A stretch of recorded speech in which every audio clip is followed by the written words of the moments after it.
Genesis chapter 2. And so the whole universe was completed. By the seventh day, God finished what he had been doing and stopped working. He blessed the seventh day and set it apart as a special day, because by that day he had completed his creation and stopped working. And that is how the universe was created.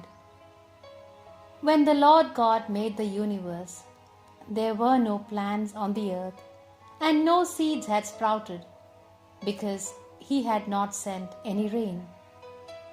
And there was no one to cultivate the land. But water would come up from beneath the surface and water the ground.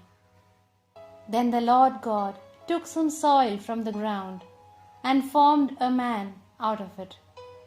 He breathed life-giving breath into his nostrils, and the man began to live. Then the Lord God planted a garden in Eden in the east, and there he put the man he had formed. He made all kinds of beautiful trees grow there and produce good fruit.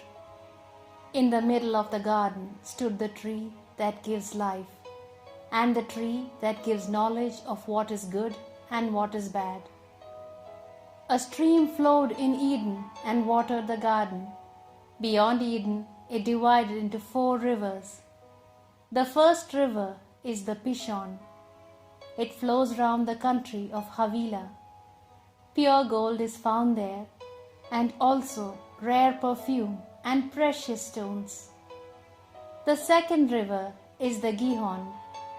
It flows round the country of Cush. The third river is the Tigris, which flows east of Assyria. And the fourth river is the Euphrates. Then the Lord God placed the man in the garden of Eden to cultivate it and guard it. He said to him, "You may eat the fruit of any tree in the garden, except the tree that gives knowledge of what is good and what is bad. You must not eat the fruit of that tree. If you do, you will die the same day." Then the Lord God said, "It is not good for the man to live alone. I will make a suitable companion to help him." So he took some soil from the ground and formed all the animals and all the birds.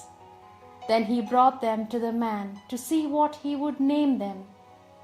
And that is how they all got their names. So the man named all the birds and all the animals, but not one of them was a suitable companion to help him. Then the Lord God made the man fall into a deep sleep, and while he was sleeping, he took out one of the man's ribs and closed up the flesh.